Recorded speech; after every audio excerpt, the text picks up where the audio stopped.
Welcome back to the Charlotte Hornets MyNBA series.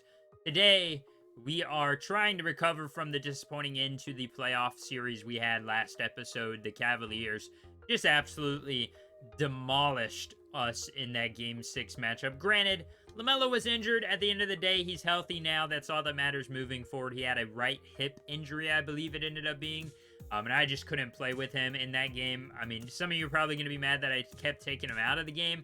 But when I tell you guys that he was down to a 25 speed, he was down all the way to a 25 speed. So the first, I should say, piece or task on the agenda is the draft lottery. This episode, as you can tell from the title, as you'll be able to see in a few minutes, is going to be oriented all around the draft. Now, the problem with the draft is, as I've said in the last few parts, we don't have a pick right now in the first round. We have a second round pick, but as a team that's on the brink, I think having a top 15 selection is definitely very important for continuing this rebuild. We made the playoffs, so we've got to be happy with where we stand. But at the end of the day, if we don't add better pieces, we're not going to improve. We can't keep playing these guys 72 overall off the bench as our 6th and 7th man, so we need to improve our bench. I like our starting lineup where it's at right now, with Melo, Stephon Cassell, Brandon Miller, Miles Bridges, and Mark Williams. So I really feel like we need to improve on, I should say, how this team is built, because right now we are very top heavy. Now I can't even say top heavy because this roster isn't like some, super team. It's a team that's really good and a team that is, playing at a high level, but is not necessarily gonna make a deep run if we just let it organically happen, as we're seeing not a lot of jump ups in this lottery. So the Pelicans hold the 6th and the 18th pick, and pay attention to that because they're getting that 6th pick overall from the Bucks, but they made a playoff push, so they are currently trying to sell or trying to buy. So we have a chance to take a look at their, their roster, see if they have any holes, and see what we can do as far as trading for that pick potential. As you can see, the Spurs have 12-4. The Knicks get 3rd, despite making the playoffs. That's a pretty good spot for them to stand as they take that pick from Detroit. I guess that was one of the trades earlier in history. The Thunder have another pick in the top 14. They have 2 and 10 now after a good year from them. And the Rockets are going to solidify themselves at number 1. And this is what the draft will be looking like. Pay attention to, I will say, 18 with the Pelicans and 24 with the Grizzlies, because, so the important thing to remember, not every team is going to want to trade their picks away. So in 2K, there's different stages. You have the rebuilding, the contending, buying, selling. Right now they say we're rebuilding. I would say probably pretty accurate. We are rebuilding still. Now the only problem is the buying rosters. A lot of them do not have their picks.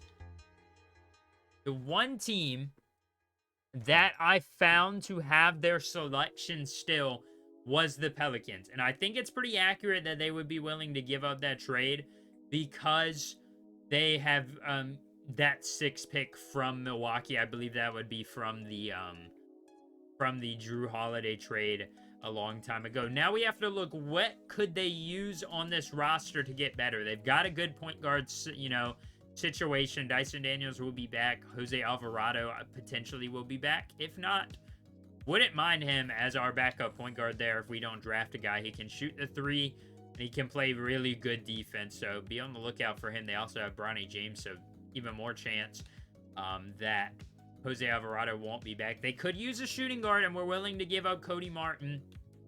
And they could use a backup point guard or even a backup center. They do have Zach Edey. So, I'm willing to part ways with Grant Williams. I'm willing to part ways with Cody Martin. In return, I would like for them to give us the 18th overall pick. I don't think that's a crazy overpay. Would they do it straight up for Grant Williams, though? They would not. But we could keep Cody Martin on, have him as trade bait, and see what we can get at that 18th overall spot. And I'm willing to do that because we definitely need at minimum one first round pick as far as head coaches go. We're going to keep Kevin Ollie around. There's not really like any better candidates out there right now. I mean, Joe Mazzulla's out there. I would love to have Joe Mazzulla, Jason Kidd's out there, Mark Daigneault's out there, Frank Vogel. But Kevin Ollie was solid for us. We've got options if we end up firing him down the road, like Will Hardy, Taylor Jenkins, obviously the fake guys. I try to stay away from them, but they're there, and I think we could also potentially go the route of making like an assistant coach the head coach if we really wanted to.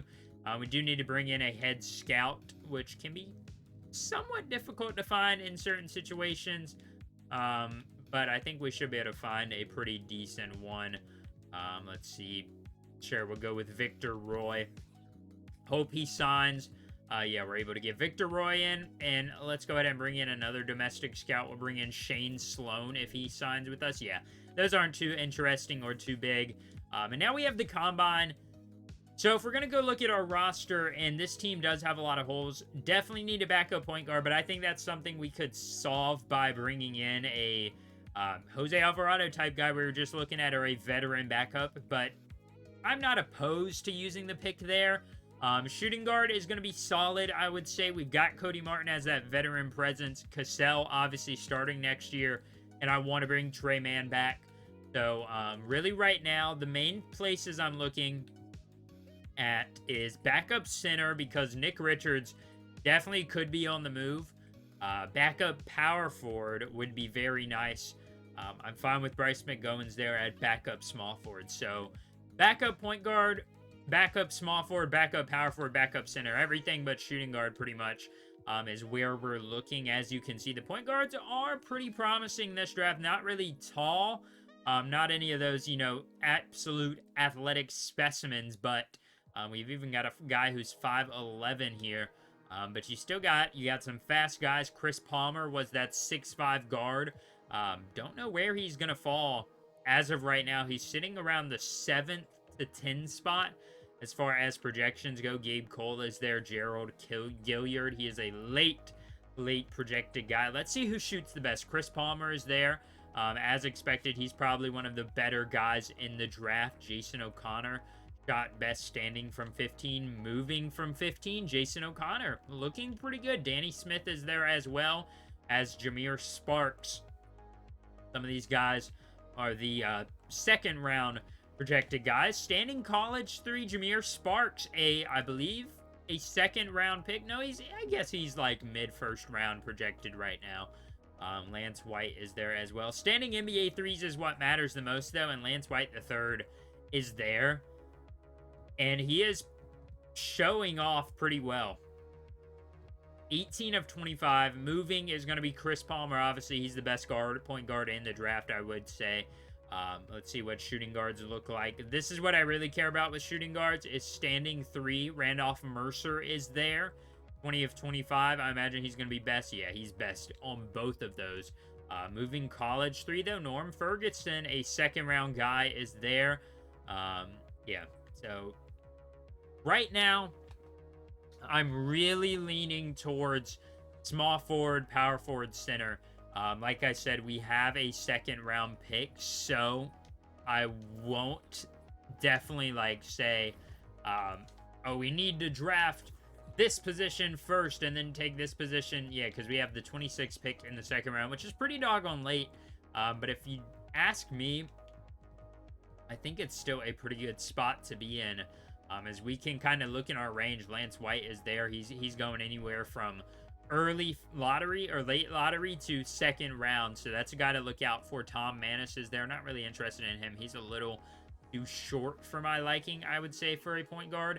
Jameer Sparks is there. He had a pretty good combine, so I'm going to invite him and see how he can perform as, you know, at our individual workouts, I guess you can call it. Reggie Manning, definitely a good player, but unfortunately we're not going to be in the market for him. Randolph Mercer there's a possibility that we're in the market for Randolph Mercer, but I wouldn't, count on it. So I'm not going to go for him super heavy.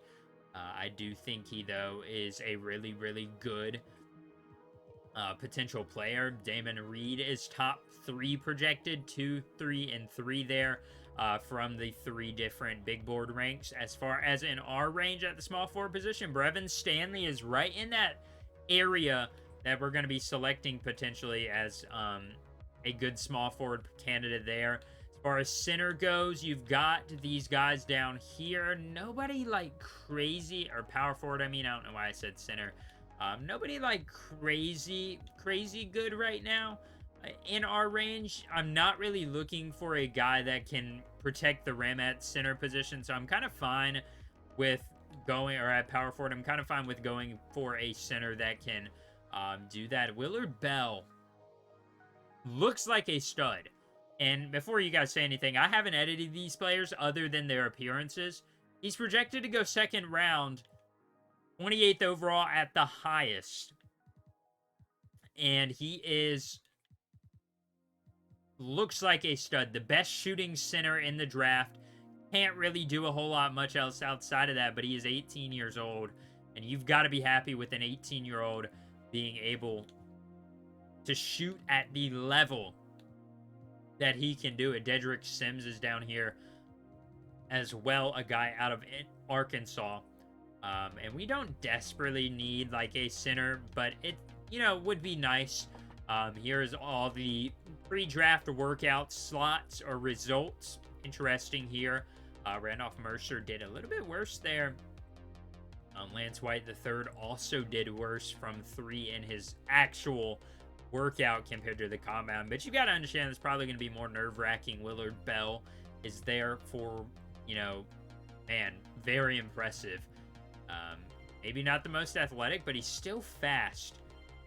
So we're going to go into this draft, and we're going to see where we stand right now as we are welcoming everyone to the 2025 NBA draft, which let's go ahead and take a look at the order. We'll begin with the Rockets, go to the Thunder, the Knicks, and the Spurs for your top 4 draft picks. And that is now coming in with the first overall pick in the 2025 NBA draft. The Houston Rockets select Lawrence Woolridge, 6'4" point guard out of St. Mary's, California. Woolridge, surprising selection, just 19 years old though, can do everything. Great shooter, great driver, a 6'4" guard, and he has the ball control and passing ability, and on top of that, he is not a great defender though, but he can get turnovers, or he can force turnovers, and he is just a very speedy guy there.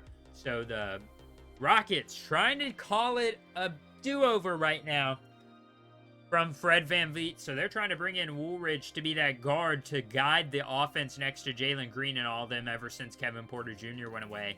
So unfortunately, that leaves the Thunder with the best player in the draft if they take him. As you can see there, Fred VanVleet may not re-sign. He's a free agent, so Woolridge looks like a good selection. Now the second overall pick is in, and with the second overall pick in the 2025 NBA draft, the Oklahoma City Thunder select a trade. The Thunder are moving the second overall pick to Los Angeles. The Clippers completely missed the playoffs. Worst team in the Western Conference, up there with the Lakers. Thunder are moving that pick for Kawhi Leonard and James Harden. In return, the Clippers will receive the second pick and a 2029 first-round pick, as that is the blockbuster trade of the decade. Kawhi is on the move, Harden's on the move, and the Thunder bolster up for a potential finals run coming up this season, as it looks like the Clippers will select Damon Reed, 6'10" small forward out of UCLA. Reed is a Paul George lookalike, but they bring in Reed to try and replace Paul George, who is the last star now left from that Clippers trio. Reed is going to have a great mentor there in Los Angeles. 79 overall, 19 years old, do it all type of guy. He is a balanced wing, and he can produce all around at 6'10". He is very tall for a wing. Big, big move there for the Clippers. They go from purgatory to potentially being one of the worst teams. Well, they were one of the worst teams last year, but you know what I mean. But somehow, some way, Reggie Manning is still on the board. Reggie Manning has not been selected yet. The unanimous #1 overall pick all the way around, besides Sporting News draft projection, has not been selected yet. Instead, he saw his former teammate at UCLA go first overall or second overall. If Reggie Manning doesn't go in the top 5, we may have to look at making a move up into the top 5 because he is too good to let slide that far, despite his age. But we'll have to see what happens with the Knicks here, as the New York Knicks pick is in at #3, the 2025 3rd overall pick. The New York Knicks are going to select another trade. The Knicks looking to move the 3rd overall pick to Sacramento. In return, they will be bringing in De'Aaron Fox to pair alongside Jalen Brunson, which should be interesting, and Kelly Olynyk. The Kings will receive the 3rd overall pick and Simon Fontecchio. Another blockbuster trade, and this one is very big for the New York Knicks, a team that bowed out of the playoffs very early on, got upset in round 1. Now they're looking to make amends. And the Kings, can they make the right pick? #3 overall. Oh man, the Kings select Jeffrey Payton. Maybe a need of theirs, but I don't see how that pick is going to help the Sacramento Kings. Unless they're moving on from Sabonis now that they moved on from Mitch or Fox, I don't see how that pick helps the Kings at all. You've already got Sabonis as your best player now, and now you draft a center. And the Kings may have just messed that one up, but we'll see what happens for them this season. Jeffrey Payton, though, still a good prospect, but not a great situation for him. We can now get to the final final of the top 4. With the 4th pick in the 2025 NBA draft, the San Antonio Spurs are going to select Matthew Dixon, 6'9", from the small school of Missouri State. Matthew Dixon, probably the biggest reach of them all. 21 years old, 74 overall small forward. He is known as a mid-range maestro who can also provide some athletic defense there on that side of the ball. Definitely needs to work on his 3-ball and his defensive game. Despite being good athletically wise, it does still need some work to round it out, as we still have not seen Reggie Manning moved or drafted yet. If he does not get drafted 5th overall, we might have to make a move for him. I'm not even kidding. If he doesn't go right here to the Bulls, I may spend 30 minutes trying to look and see exactly what we could do to try and get him. He has all NBA potential. I mean, come on. This guy looks great. And the pick is in for the 5th overall pick, though, now. The Chicago Bulls step up to the podium after watching the Spurs select Matthew Dixon, and the Chicago Bulls will select Reggie L. Manning, rocking #22, trying to be like Mike, and Reggie Manning comes in lower overall than expected. A 76 overall, the unanimous #1 overall pick fell to 5, despite an excellent showing at the Combine. He just looks good. Not the greatest shooter, great driver, good mid-range specialist, good ball control, good speed for the small or shooting guard position, and a great defender. Man, Reggie Manning is probably going to be one of the better players in the NBA 5 years from now. What a pick there for the Bulls. as there have been some big moves. I thought for sure the Clippers would take him, but they obviously wanted to go a different route, and the Bulls end up selecting him. So, despite this draft being projected with Reggie Manning as the #1 overall pick, he falls to 5 in a shocking turn of events. So, what an exciting top 5. Now we're going to get into the rest of the lottery. Number 6 overall, and with the 6th overall pick in the 2025 NBA draft, the New Orleans Pelicans select Randolph Mercer, the 6'6 shooting guard sniper out of Arizona State. Mercer is 22 years old, a 78 overall coming into the draft. And this guy can light it up. He is a perimeter threat all around.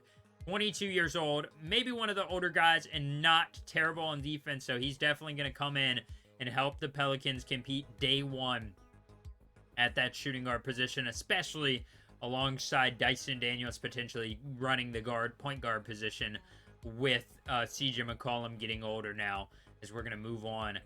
And with the 7th pick in the 2025 NBA draft, the Portland Trailblazers are going to select Brevin Stanley, the 6'8 small forward out of Texas. So a few more of our potential draftees at 18 go down early in this first round. Brevin Stanley, similar to Mercer, less of a three-point threat, but he is younger at just 20 years old, so he's got 2 years less experience on Mercer. So the Trailblazers, after surprisingly making the playoffs, are setting themselves up to continue to develop, and thank the Lord they didn't draft another point guard or shooting guard this time. And at minimum, got a guy that can play small forward and power forward if they need him to, in a, in worst case scenario. But the Rockets pick is now in. So the team that selected #1 overall already has a point guard now. So they've got Lawrence Woolridge, Jalen Green, Jabari Smith Jr., Alperen Sengun. I'm not sure who's rocking that small forward position for them. It still might be Dillon Brooks. But let's see who they go with here, 8th overall, as their pick is in. And with the 8th pick in the 2025 NBA draft, the Houston Rockets select Chris Palmer. Confusing selection here for the Rockets. After you draft a point guard, #1 overall, you draft another one. So Fred VanVleet should not be back on this roster, as they take 2 of the better point guards in the draft. Palmer is a good shooter at 6'5". He's athletic, but he doesn't do everything quite as well as Lawrence Woolridge does. And that is a bit confusing, as we're going to move on to the 9th overall pick, which features a Celtics team that missed the playoffs last year.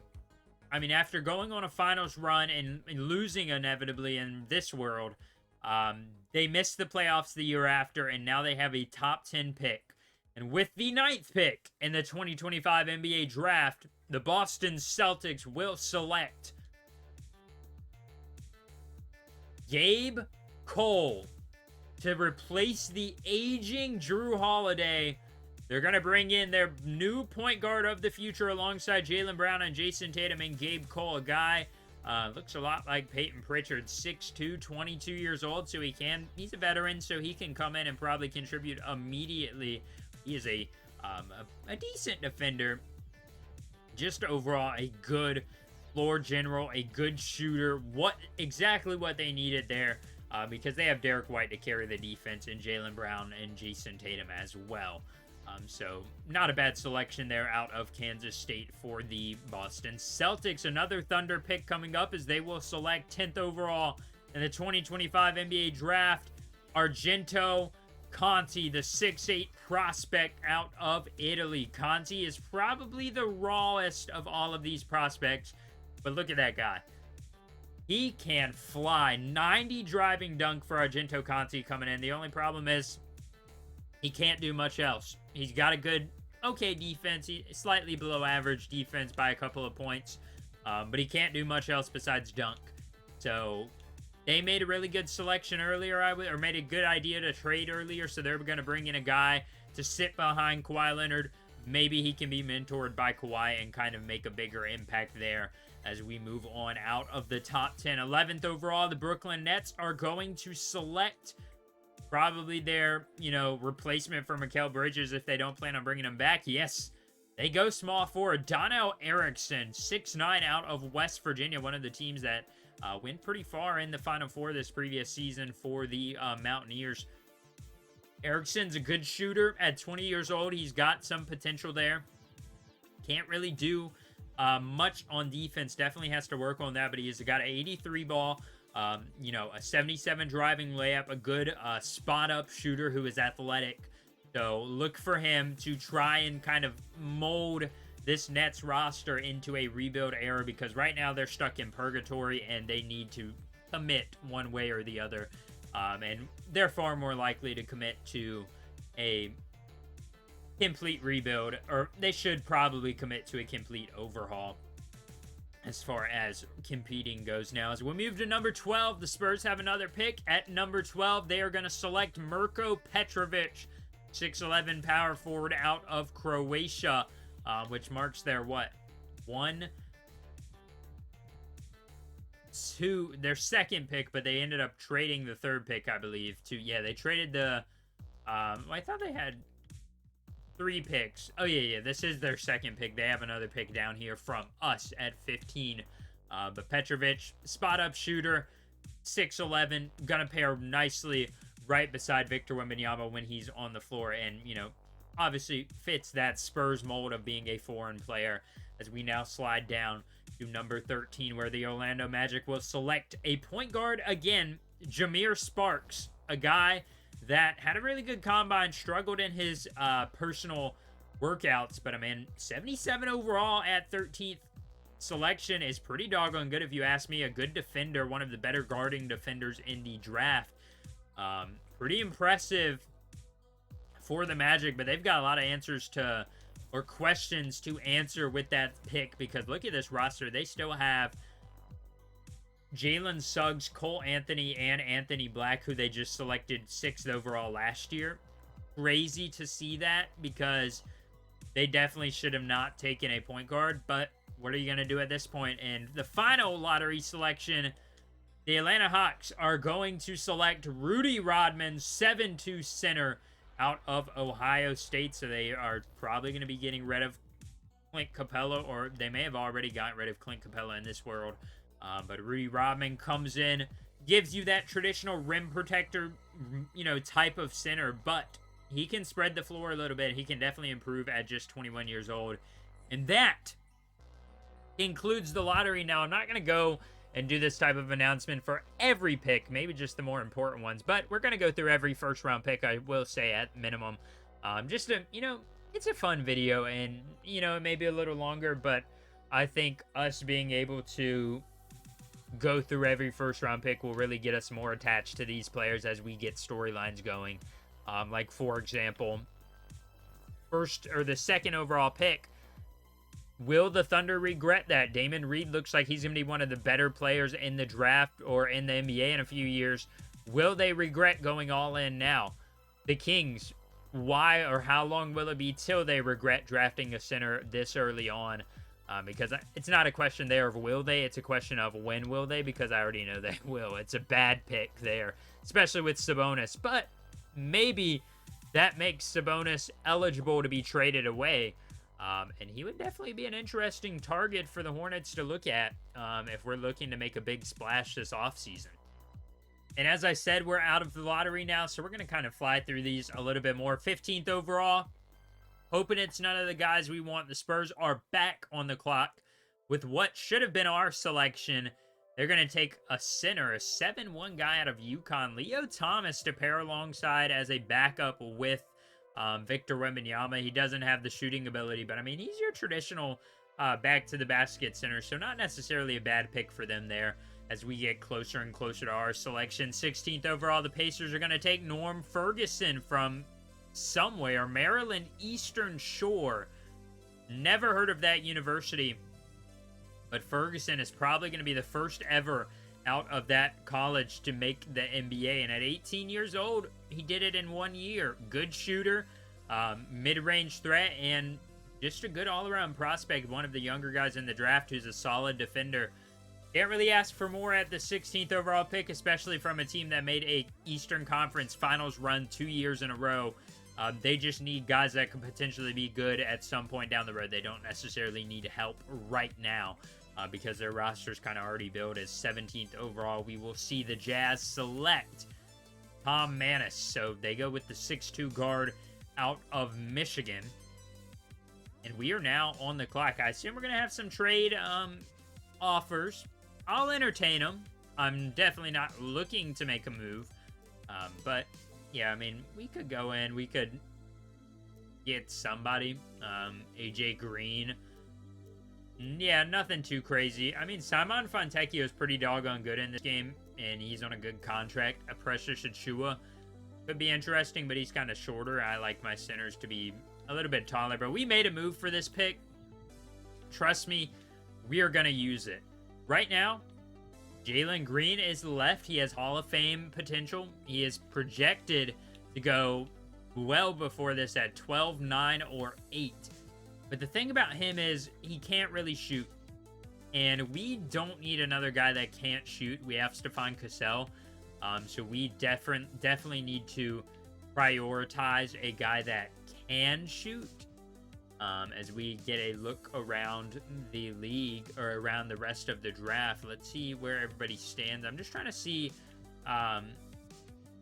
who all is potentially here for us to go after. Austin Butler, a good 3-and-D shooter there as a backup shooting guard, but we don't really need a backup shooting guard. And I don't want to reach for Willard Bell is the thing. He seems like he's going to be there early second round, and I think we can make a move for an early second round pick pretty easily. So I don't want to make a move too early for him, and I think I'm going to go with my gut and go with Lance White the second. Looks like he's a solid shooter, and we definitely need that defensive edge that he will bring at 6'4", 22 years old. I think that's the right pick. What do you guys think? I'm open to criticism in the comments after this video because maybe you guys thought I should have went with a different prospect like a Henry Bullard, like a Austin Butler who is still here and he looks pretty good, not great by any means. Jalen Green is here. Yeah, I think I'm gonna go Lance White. We've been eyeing him since really that first prospect scouting video, and ends up being an okay pick. He's definitely the lowest overall as of so far, but he is slightly better of a shooter than I expected and a way better perimeter defender than expected.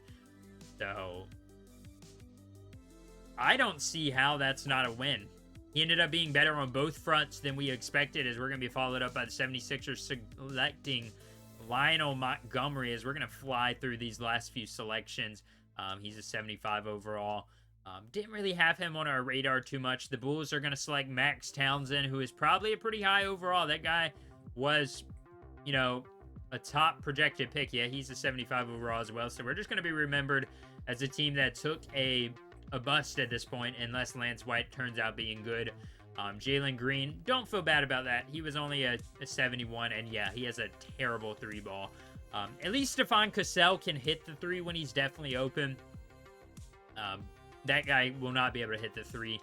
We see now the Magic take Antonio Griffith. The first round coming down to the end. Ronald Nelson is getting taken. The Knicks are going to take Daryl Kelly. So they made a couple moves for Darren Fox. They bring in Daryl Kelly.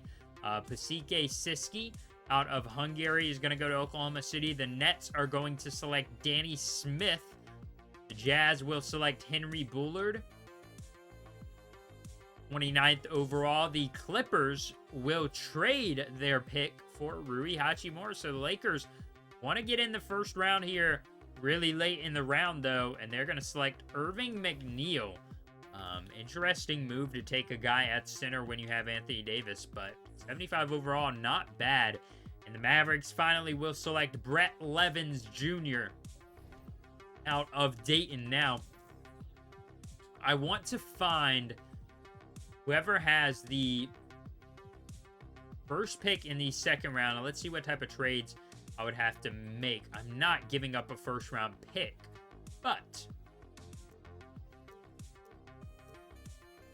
I will be more than happy to give up Cody Martin and the 26th overall pick for the 8th overall pick and the 1st overall pick in the 2nd round, because Willard Bell is on the board, and I want him on this roster. Is he going to be good? Probably not, but I still think he's got a lot of potential. He's 18 years old. He can shoot. I'm very happy with getting Willard Bell. 2nd round pick, he's a 74 overall, 82 3-ball, but he can't really do what you want a center to be able to do. I mean, he can protect the rim a little bit. He's going to struggle on the boards, but at 18 years old, I'm fine with that as long as we can develop him, because he is definitely an interesting prospect with how well he can shoot the ball from the center positions. We now have another pick just from that trade. Really know who to go after. I mean, we just drafted a center. Maybe we go after a power forward, but there's not really anybody too exciting left there at power forward. Small forward, you've got Sam Bonner. Joshua House Jr. is there. Shooting guard, Austin Butler is still here. Horace Cooper Dyke is here. Yeah, there's not a lot of interesting people. So we'll just go with Austin Butler, and we'll call it a day there. He's probably not going to make the roster, if we're being honest, at a 70 overall. Just not really what we're looking for. But he's really good on defense, so he might be able to carve out a spot on the rosters. That's going to be the end of the draft. I guess you guys probably don't care much about the rest of the 2nd round. Let's see if we missed out on anybody crazy. We could have had a 74 overall power forward and this guy, Tugay Akiel. That would have been interesting, but didn't really have him on my board. Yeah, so the rest of these guys, I'm not too mad about. I'm just really happy we were able to get the guy that we wanted the entire time in Willard Bell. And we didn't have to give up a whole lot, I should say. We'll sign all 3 of them for right now. Who knows, one of them might end up being used for trade bait. But that is where this episode will end. It's obviously going to be a longer episode because we're sitting, going through the entire 1st round, going through a few different things. So, hope you guys did enjoy this one. Let me know if you thought I should have made any different selections. I'm pretty happy with where we, went. I guess Lance White III was a bit of a reach. We could have had guys higher overall than him. If we really wanted to, like Samuel Chambers or Antonio Griffith. Yeah, we definitely could have done better. Like Danny Smith is here, and he's a pretty good shooter. He's definitely not the defender that he is, so I think that is kind of why the pick is better for us. But I'd love to hear your feedback down below. Let me know. Are you happy with the picks? Do you think I should have went in a different direction? Always happy to hear from you guys in the comments down below. Next episode, we'll go through free agency and end up in the beginning of the 2nd season after that. Thank you all for watching this one. Catch up with you all next time.